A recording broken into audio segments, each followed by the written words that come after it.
Hello, my snow angels. Welcome back to my series where I do a deep dive on different musical artists. Today, I'm going to do something a little different by discussing the docu-series Make It Look Easy about Sserafim. As a disclaimer, I'm not a fear not, but I am also not a hater. On my channel, when I make these kinds of videos, my purpose is not to hate on these artists, but to view their lives and struggles with empathy and understanding so that I can be a better artist myself, as well as a better human being. I find it beneficial to share my perspective with you all in order to encourage having empathy for music artists, since it is a very hard and painful life to live. So I understand that Sserafim has been through a lot since their debut, and the K-pop industry as a whole is a very toxic and predatory one. I have been studying that particular music industry for the past 6 years, and I even lived in Korea for 4.5 of those years. I understand all too well the corruption of the companies without being in the companies, of course, and the poisonous toxicity of the fan bases. So that I'd ask that you all be kind in the comments, and that you're kind to all the members of Sserafim. And I'm not just talking about being kind in my comments, but in any comment section about Sserafim. Even though I'm not a fan of them, I know that they have faced a lot since their debut, with Kim Karam's bullying scandal, which resulted in her removal from the group. Them having to live the idle life of having to be perfect all the time with the way that they walk, talk, dress, act, having to be perfectly synchronized in dance, and to essentially compete in a very saturated industry as a girl group. They're expected to not have a toe out of line. As a result, they cannot live normal lives, and they cannot live for themselves even. They have to constantly think about their individual images and their image as a group. They have to think about the staff and the company. They have to undergo toxic diets, work way too hard. And on top of all that, they see what people say about them. They see what we're posting. They see what we're saying in the comment section. And it does get to them. Then, this past year has been particularly difficult on them since their Coachella performance put a magnifying glass on their weaknesses, such as their vocals. And this happened right before the infamous Adore and Hybe feud came to light. As that has been going on, Sserafim, Islet, I don't know if it's called Islet or Islet, but I call them Islet, and New Jeans have all been in the crossfire. What I'm going to say about this is that I don't like Min Hee-jin or Bang Si-hyuk. I think that these company heads have created so many problems for these poor girl groups that they did not need to go through. So I am not on their side. I'm not on Bang Si-hyuk's side. I am not on Min Hee-jin's side. I'm not on Adore's side. I'm not on Hybe's side. I am on the girls' side because I believe that they need to be protected from the greed and corruption of these companies. And they need an emotional support instead of hate. The hate makes things worse. So that's all that I'm going to say about that particular issue and that particular feud. So I'm not going to make any video about that. And when this started going on, I was not going to comment about it because my channel is not about drama, but it's about music. And it's about different music artists. There are plenty of other channels that talk about drama and talk about legal shit going on with these companies and all of that. This is not what this channel is about. I'm talking about artists, not about companies or their feuds. So I was not going to touch this until the docu-series came out. And I heard about Sakura's crying scene and saw the picture that was going around. I saw her vocal lesson, and I knew that I couldn't sit still about this anymore, and that I needed to talk about it. So I watched the whole series, and found that I had so much more to say than my perspective on Sakura and her vocals. As always, I'm going to try my very best to be as kind and empathetic as possible because they are human beings with true thoughts, feelings, experiences, and struggles. I'm going to focus on them as artists, but most importantly, as people. So with all of that out of the way, let's get into it. The title Make It Look Easy comes from their song Easy, but in general, that phrase is thrown around in any sort of talent industry when someone is so excellent at their craft that they make a hard skill look easy and effortless. In the K-pop industry, that phrase carries more of a weight since public figures in South Korea are held to a much higher standard than most of the rest of the world and their respective entertainment industries. Perfection is the expectation, and one step out of line can cause the entire world to turn on you. In the first minute of the first episode, there were multiple cuts of each member saying that they want to do well and to do better. It was clear from the jump the amount of pressure that they are going through. The first scenes were of them rehearsing in the practice room, and I'm not sure if she was their dance coach or their manager, but she's in this series a lot. And in this scene, she was nitpicking about them being in sync. I guess there was a lack of synchronization going on. This is already a little peek into the kind of perfection, into the kind of standard of perfection that they have to meet. And I believe this was the practice for their Fearless Showcase, which was their first mini album. So there were a lot of events that happened in this series, so for the sake of organization, I'm going to go over each member and their struggles over the duration of the series, which started in about early 2023 and ended in early 2024. So this docuseries does not cover their Coachella performance or what's going on with Adore and Hybe. Oh, and also they come from Source Music, which is a subsidiary of Hybe.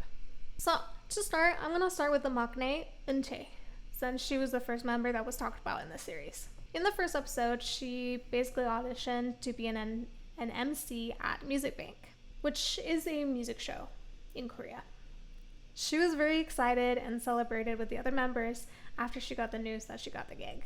She was only 16 at the time and knew that she had cute charms and already worried about being able to keep up with the image as she gets older. Now, these are not worries that an ordinary 16-year-old has to worry about. Later in the episode, they were having a stage rehearsal for the Fearless Showcase.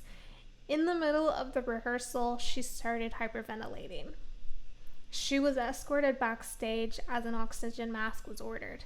Eventually, she was led to a couch where she lay down. Now, to me, as someone with anxiety, it looked like a panic attack. The manager or coach, whoever she is, explained to the staff that this often happens in the practice room where Eunchae suddenly gets out of breath and has this kind of attack. However, she insisted that there wasn't a problem and just needed to learn how to control her breathing. Now, as someone who has panic attacks, this was triggering for me to hear. Of course, I cannot diagnose Eunchae with anything, as I am not a therapist and I'm not her therapist. But if this is something that happens often, it's clearly a problem. One that needs to be addressed so that it won't get worse, and Eunchae can learn strategies to cope with whatever problem this is, whether it be anxiety or asthma or whatever it is. She is a human being who deserves to have the help and support that she needs so that she doesn't have to live in that kind of severe pain and pressure. And I believe that if it doesn't get addressed, that it will get worse to the point where she will be traumatized. If you see a problem, you cannot just brush it aside and say that it's not a problem. If it's something that happens often, it's clearly a problem. So I hope she gets help.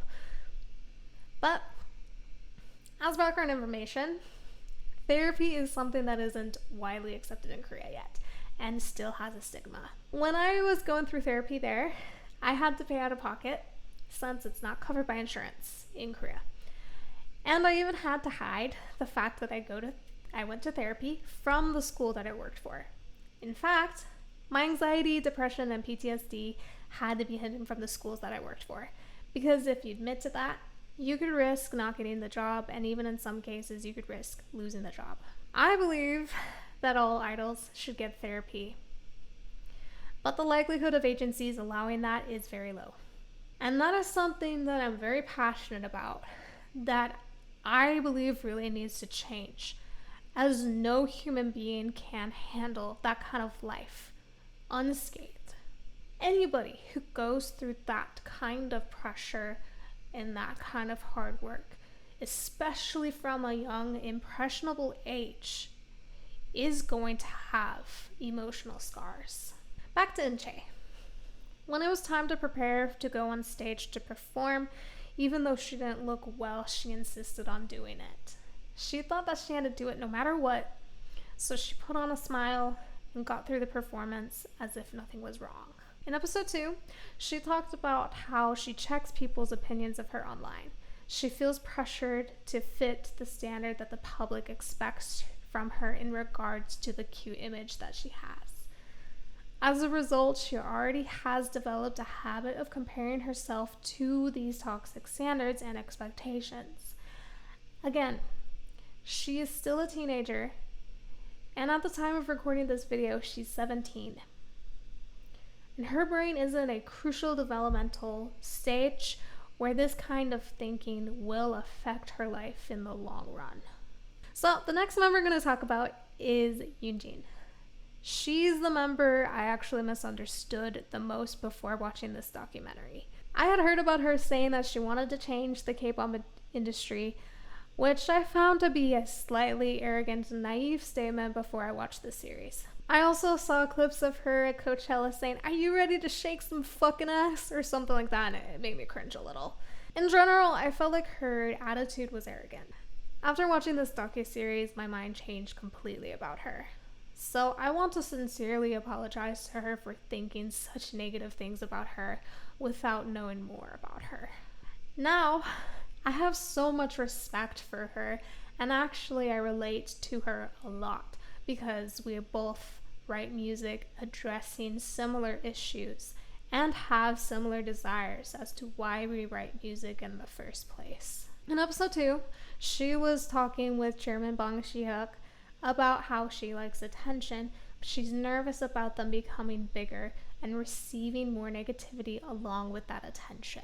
That's a very legitimate fear to have, especially in K-pop where it's so bad that people cyberbully, demand that members leave groups, send death threats, and some idols have unalived themselves due to this kind of negativity that is way beyond negativity. She addressed with him about what she said in the debut teaser about how she wants to change the idol industry, but people ask what she has changed and how she could do such a big thing by herself. As a result, she feels more and more responsible for this big statement and wonders if she is doing enough. Bang PD told her to write about this without thinking about what the public or even the company wants. I want to talk about this in particular for a minute, since I have heard him advising things like this. For example, what comes to mind is Jin from BTS before he wrote his song Abyss. I believe it was because they got number 1 on Billboard Hot 100 when Dynamite came out, and he felt like he wasn't deserving of it, and he felt imposter syndrome. So Bang PD told him to put his feelings into music, so he wrote Abyss. If I'm misremembering anything, I'm sure there are armies who will correct me in the comments. Since I am going off of memory, this was 4 years ago. So while I think it is generally good advice to tell a songwriter to write music about their feelings and experiences, especially if they want to address major issues like this, he is also the chairman of HYBE, the biggest music conglomerate in Korea. She came to him with real issues about how twisted the idol industry is, and all he could do was tell her to write a song about it instead of offering a more legitimate support that he could provide in the position that he's in with the power that he possesses. At the very least, he could provide more support to the artists to get the emotional help and support that they need to navigate being in that twisted industry. I think that his response, while maybe well-meaning and having some genuine good advice, it does show some negligence on his part as a chairman. Because there is only so much an artist can do when the companies are profiting off of the toxic industry standards. The work is cut out for these artists that are working against this on the inside, because they're working inside a system that was built rotten. In order for real change to happen, multiple people in multiple positions need to come together. Just writing about it isn't going to do much beyond spreading awareness or gaining sympathy, or even relieving some of the pent-up feelings and emotions, because that is temporary relief, as this is a problem that is continuing and even worsening. I legitimately want the idol industry to change too, and I am rooting for Yoonjin to be a part of that. But ultimately, this isn't something that she can do by herself. But I have hope that someday she will have the people and resources to help bring these desires to life so that things can improve in the idol industry. After she talked to Bon Chi-hyuk, she went to the studio and worked on a song on the guitar for a few days. What came out of it was I Does Not Equal Doll, which was her third original song to be released. It sounded like a pop punk song that reminded me a little bit of Avril Lavigne. That was about how being an idol doesn't mean that she's the public's doll to mess with. She's going to be herself and conduct herself in a way that is authentic to her, even if the public calls her a bitch and other derogatory names. I really liked the song and the direction that she is going with her music. This is more up my alley than the other things I've listened to from the group, to be honest. Not saying that their music is bad. I'm just saying, like, I grew up in the early 2000s with the emo scene, so that kind of stuff is more my taste. Anyway, so she expressed that she feels the most like herself when she composes and writes lyrics, and I have huge respect for that, as it is the same for me. That is the mark of a true songwriter, in my opinion, and I'm excited for what she will do with that gift. Because from what I heard from that song, she has the potential. When talking more about the song, she said that idols are supposed to do what they're told and that there are unspoken rules that they're expected to follow. Before her debut, of course she knew this, but since she wanted to debut, she conformed to it. After the debut, she questioned why things are this way, so she wanted to express that through her music. Success to her is if her stories that she writes has a positive impact on the listeners and the world. I think that this is a healthy measure of success. Success shouldn't be measured in certain achievements or awards, but in the impact that the art has on the people that consume it. People, in general, turn to music to help with their daily lives and struggles and to gain some sort of relief. It's a huge part of the reason why I write too. So this is why I really came to respect her, and now I root for her. Now to Kazuha. Her debut was controversial because she was only a trainee for a few months before she debuted. Generally speaking, in the idol industry, trainees are there for years before they debut, and not every trainee gets to debut. In fact, a very small percentage does. Of course, this isn't her fault that she debuted that fast, and she's doing her absolute best to make up for that disadvantage. In episode 2, she expressed that she felt nervous about debuting because she didn't have much time to prepare. Keep in mind that she has been seriously studying ballet internationally before she was even a trainee. In fact, right before, she was studying it in Germany. She definitely had the talent and skill in dance prior to her debut. However, she was told to really focus on the basics to make up for her lack of being a trainee for long. When she was in ballet, she only had to focus on improving those skills. But as an idol, she has to delegate that energy into so many aspects of performance. At the 2023 Melon Music Awards, she performed a solo dance showcasing some of her ballet skills in the performance. The members were very moved and very proud of her. However, she was happy but unsatisfied. And this is because she felt like she was still lacking and wanted to improve. I hope that she knows that she's doing very well and is more than making up for her lack of time as a trainee. And I hope that she is able to offer herself some grace. And that applies to the other members as well. Finally, I'm going to talk about Sakura. In episode 3, they were having their showcase for Unforgiven in a theater. They went out into the hall before giving their final speeches, and that was when Sakura broke down into tears. The rest went in to make speeches, and they had to tell the fans that she left early due to feeling unwell. Staff helped her leave safely without running into the fans, and this was one of the instances where it was shown how much the staff legitimately cares about the members. She talked a lot in this episode about how she doesn't want to regret being an idol and choosing this path for her life. She expressed that there were two people fighting inside of her, which is a feeling that I know all too well as an artist, and I'm sure any other creative person can understand that. It was a scary thing for her to have to be perfect, but the thought of stopping was also too scary. And also, as a background, Sakura, this is not her first group. Same thing with Chaewon. They were both in a group called IZ*ONE or EZ*ONE. I don't know how it's pronounced. I never listened to that group either. But she was an idol before, and she was an idol in Japan, where she's from. So she's not new to the industry. In fact, she's been in the industry for 10 years. When she was recording Unforgiven, she had to keep recording again and again because her voice sounded too heavy.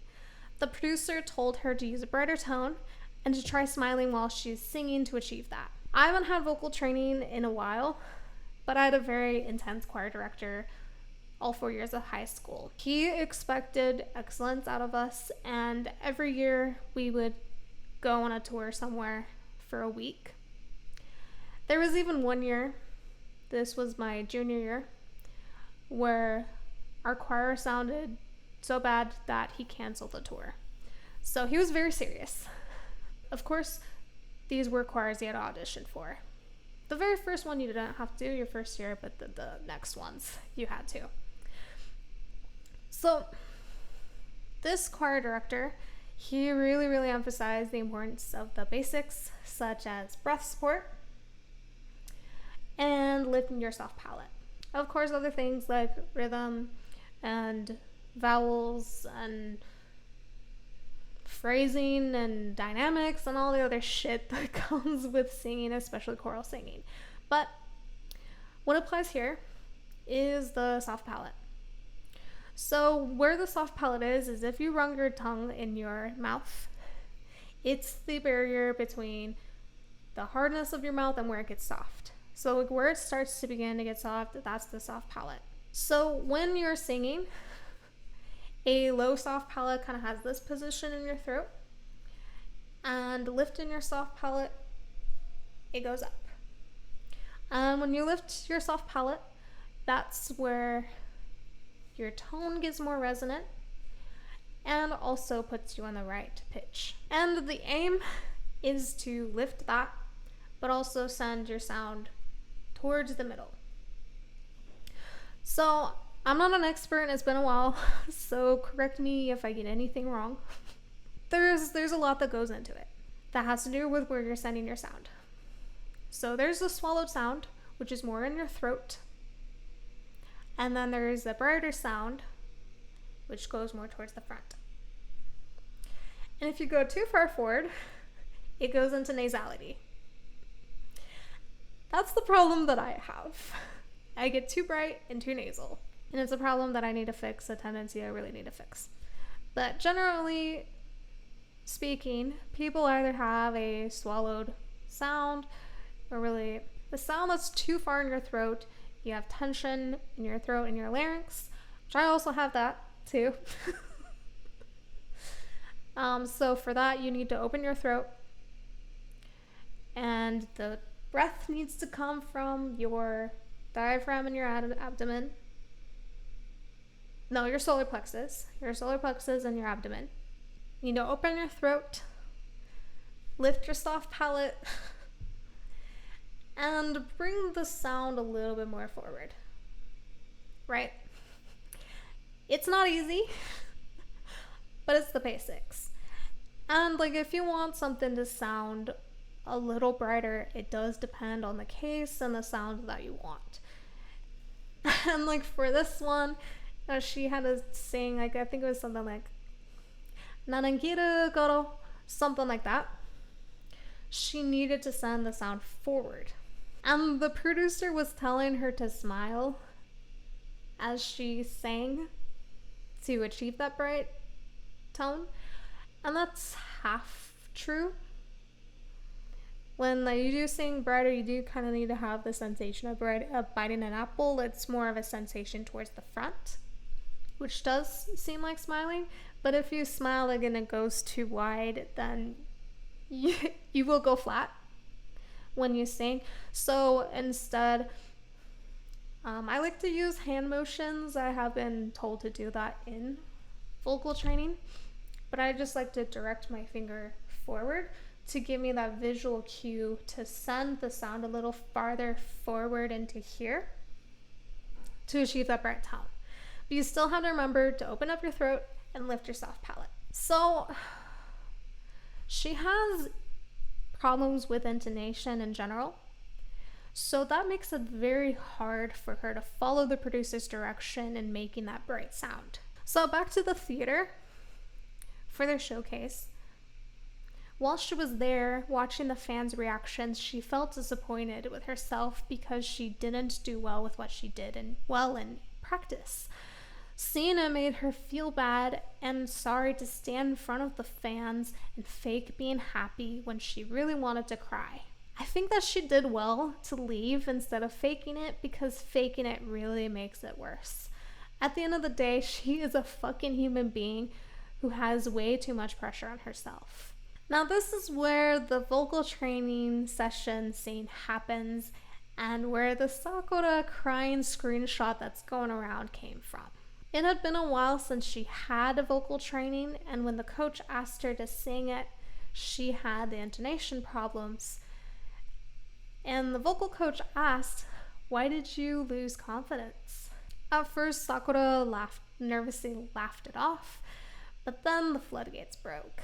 The reason she was crying was because she was scared. She was scared of singing in front of people. She wants to legitimately like singing. The coach clumsily tried to comfort her by patting her back and all that. But she told her that she is beyond hardworking and legitimately wants to improve.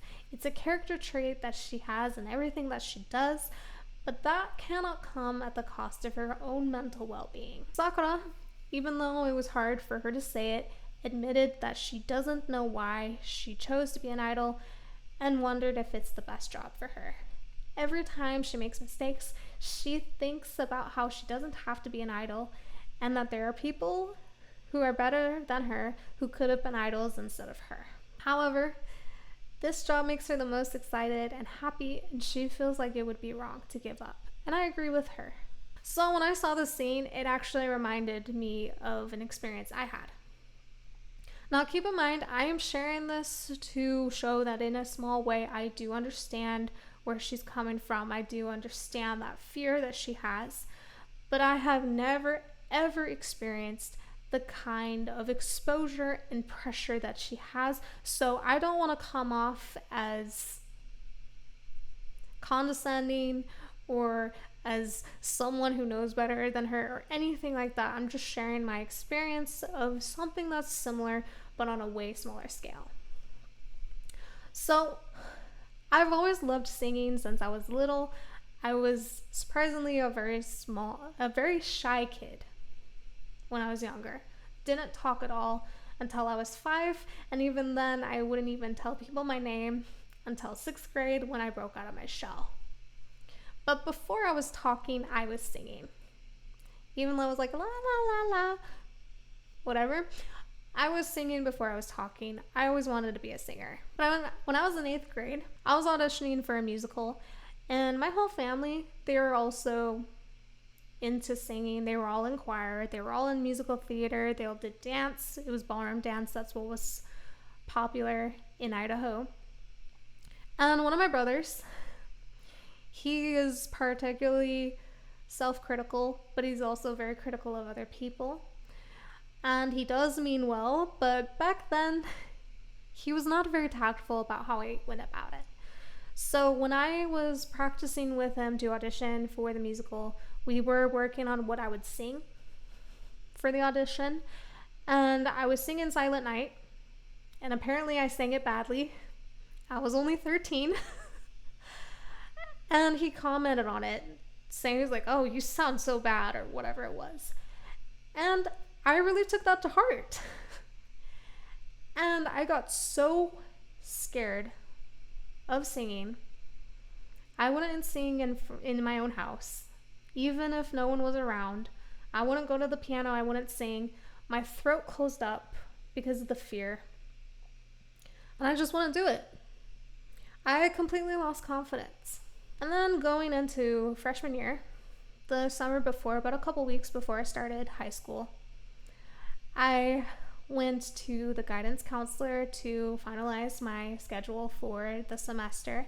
And I still had one more elective credit to fill. And my counselor was going through my options of classes that I could take.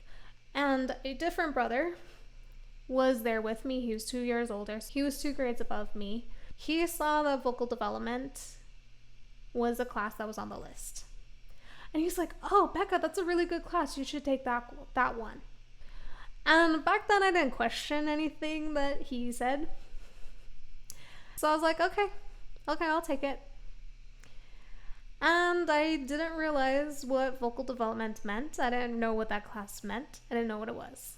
Until my first day of high school, when I entered the classroom, and it was the choir room, naturally, and met this choir director that I had witnessed for years. A bit of background, I am the 6th child out of 7. My oldest brother didn't do choir in high school, but the rest did. So I witnessed 4 other siblings go through choir. So this choir director was legendary status to me, but he was also very cold and very intimidating. So coming in, I had the rude awakening that vocal development was actually a solo singing class. And I was paralyzed with fear. And finally, I was taking vocal classes from this choir director that was larger than life for me. I was 14, and I was terrified of singing because of a comment that my brother made when I tried to audition for a musical the year before. A requirement for the class was to practice 90 minutes a week at home, which at the time I felt like was a long time, but now that doesn't seem long to me at all, since I was probably putting about that amount of time per day on violin and viola back when I was taking lessons. But I was in high school with other electives and other classes and other expectations, so it was hard to put in that kind of time in general. But granted, I was too scared to even sing in my house, and I am an honest person, and the biggest portion of the grade was reporting these practice times. There was a log. So I was reporting zeros for my practice times, and my voice continued to get worse because I was closing up because of the fear. So one day, my choir teacher took me into his office, and he's the type that when he gets mad, he doesn't yell at you. He gets quiet and he gets cold, and he has these deep brown eyes that are just, when he's in that stage, you feel like you're drowning. And he asked me why I wasn't practicing, why I was reporting zeros on my practice times, and I fearfully gave a response, and he told me that if I didn't start practicing, he wouldn't let me audition for the next choir up at the end of the year. So that scared me really bad. It was a hard experience for me, but it did motivate me to practice at home. So I started to practice at home, and in class he worked with me with my issues. He worked on me with breath support, opening my throat, lifting my soft palate, all of those things, phrasing, everything. And my voice started to dramatically improve, as well as my confidence in singing. And at the end of the semester, we had to perform a recital singing in Italian. He taught us the pronunciation rules, and that was a part of what we had to focus on since it was a different language. So I worked on that. The night of the recital came. Everyone in the class invited their families, and it was time for me to sing my solo. I still remember it to this day. It was called Tu lo sai, and I sang it with a lot of confidence. Of course, I was nervous. I was singing a solo, and I was 14, in Italian. But my voice rang out clearly and confidently. And after the performance, the piano player, because I can't say accompanist, it's a hard word, she was like, "That was the best I've ever heard you sing." And my sister was there, and she commented it years after the fact about how confident I sounded. And that experience led to today. I sing all the time and I have confidence in it. Though 2 years ago I did have another experience that did shatter my confidence a little bit and made me realize that I really do need to have a vocal coach as well, since I have developed bad habits in my voice and I know that I have so much potential and I need guidance to reach that. Currently, I am in a situation where I am trying to grow this YouTube channel and my gaming channel and work on my music at the same time, work on my album, and I'm working a part-time job at a coffee shop. It's hard to make ends meet in this economy back in the States, and I have Shushu to provide for. So right now I have to figure out how I'm going to pay for rent and food and utility bills. So my intention is, as soon as I am financially able to, I am going to pay for vocal coaching. So my point in sharing this story is, yes, a lack of confidence does contribute to singing issues.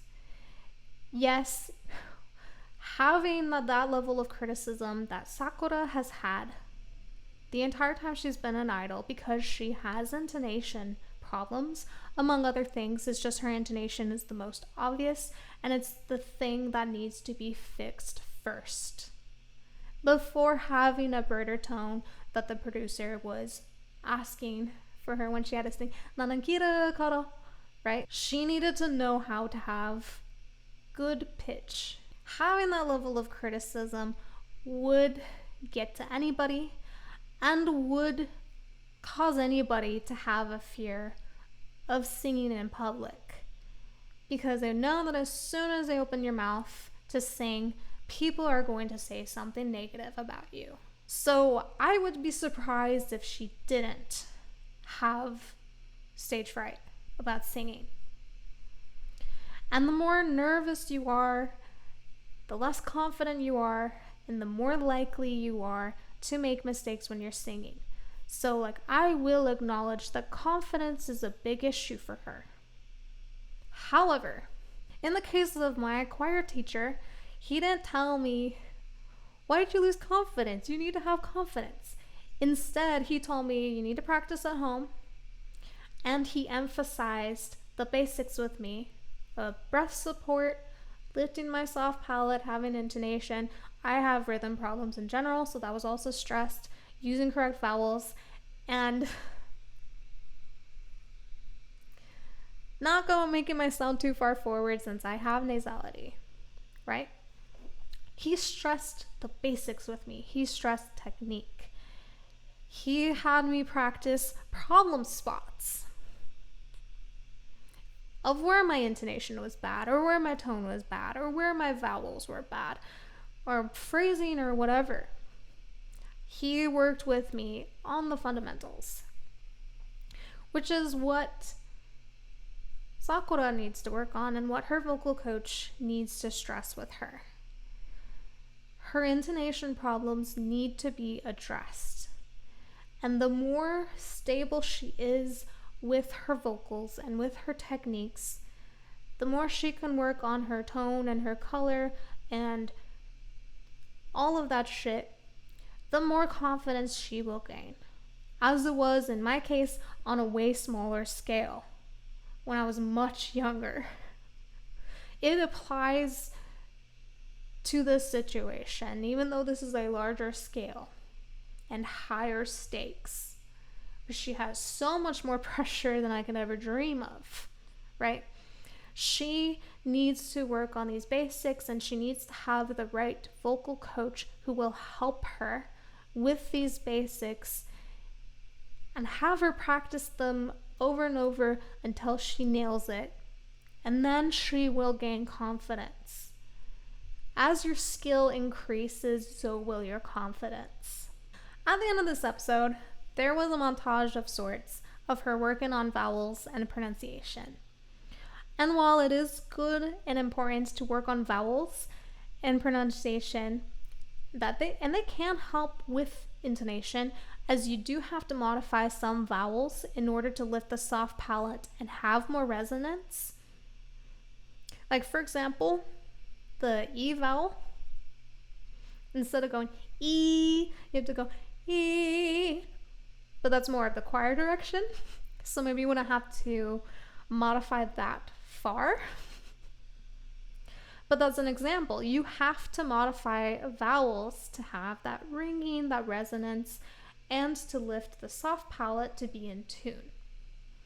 As you can notice, if I go E, it makes it flat, it makes it nasal, all of that, right? So that would help, but she does need to address the basic issue of intonation, and that's with opening the throat, breathing from the right spot, and lifting that soft palate.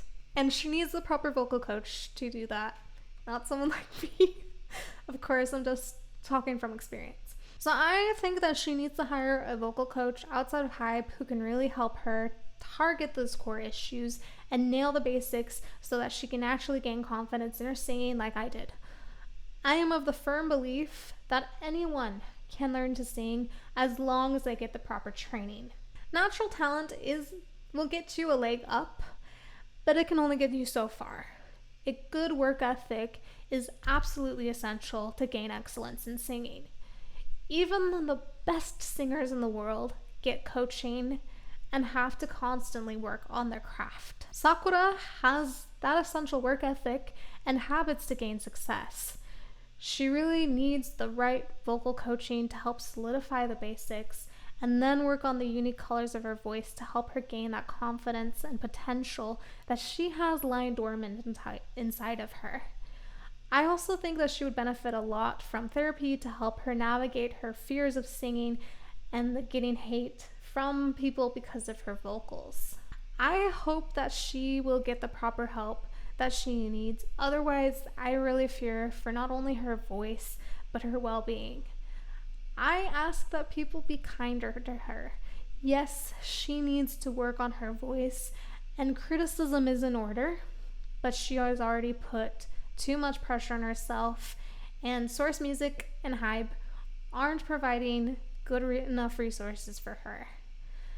Remember that there is a difference between constructive and destructive criticism. Yes, she needs to improve, especially on her intonation, but she is trying her best to do so.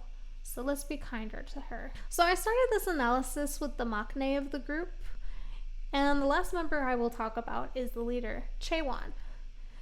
In episode 3, She talked a lot about how she wonders about the lives of people her age and what it would be like to live freely. She wants to enjoy being young too, but she also acknowledges that people also look at them and wonder what it would be like to live their own lives.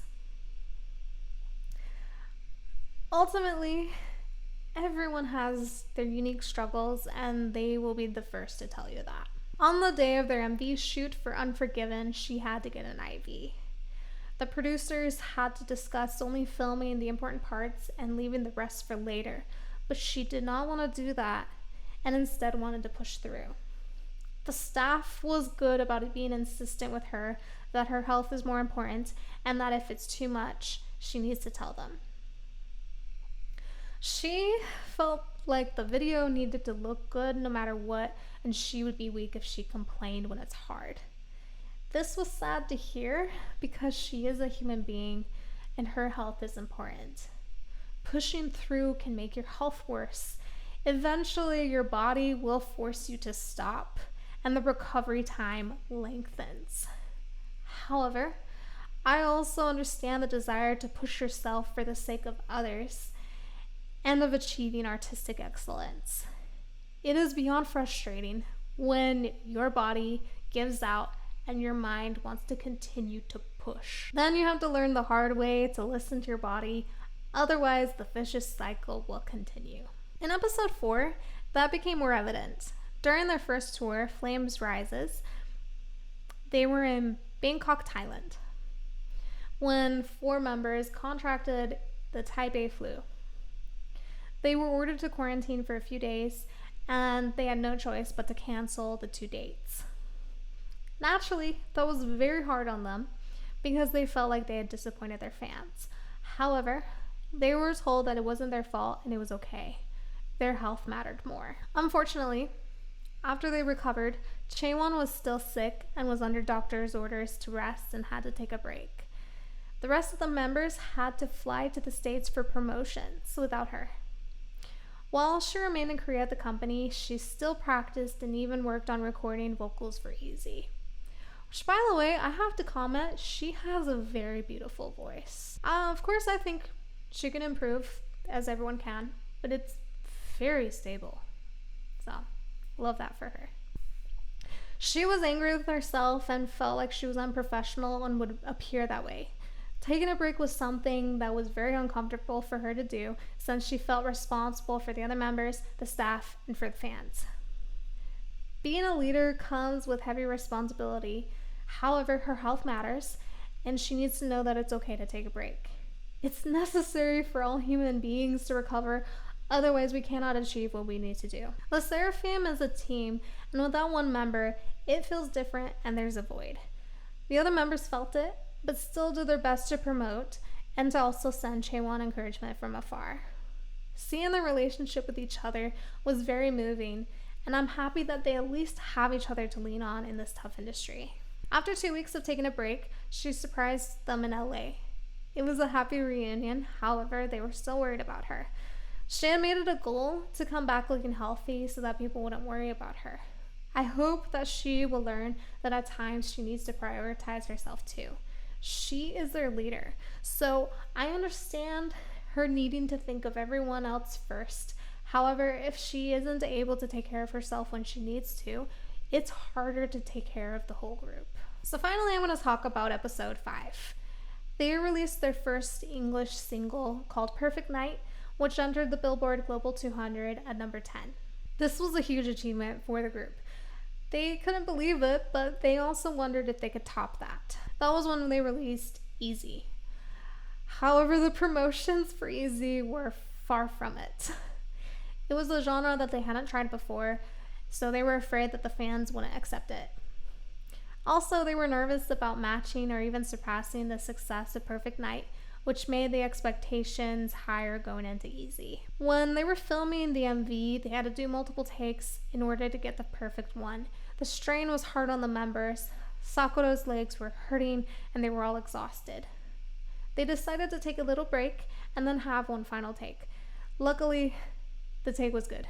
After they filmed, they all met together in a hotel room to air out how ironically hard Easy was and to also vent out their personal and group struggles. It was both hard and therapeutic to watch, but I'm glad they were able to grow closer together as a group and to each talk about it. They mainly talked about how being successful doesn't make you happy because they will always be on that treadmill to chase more success. They also talked about learning to see the beauty in the moment and of working as a team to a goal. Watching this docuseries was an eye-opener and certainly helped me to see this group differently. I sincerely hope for the best for these girls and hope that they will gain more emotional support. I hope that we all learn from them and treat idols with more respect instead of hate. They don't deserve the hate that they are receiving, as they are trying their very best despite the pressure that they receive on a daily basis. Idols are truly not toys to play with, but are actual human beings who are expected the impossible, perfection. And they are expected to make it look easy in the process. That is a very huge problem that impacts their physical, mental, and emotional health. Yes, artists are subject to criticism, as no one is perfect. However, they also deserve empathy. It is my hope that through this video, we can all learn to treat them with kindness and empathy, as we cannot possibly imagine what it would be like to live their lives under that kind of scrutiny. Try to put yourself in their shoes and imagine how you would feel in their position before you comment with snap judgments. Don't be a part of the problem with the idol industry. Let's learn from this to treat artists with more kindness and respect. Let's do our part to make the space less toxic and more of a place of love and respect. Thank you so much for watching this video. Please like, comment, and subscribe, as I will continue to cover different artists under the lens of empathy and what we can learn from them to become better artists and consumers and people in general. And I will see you next time. Bye.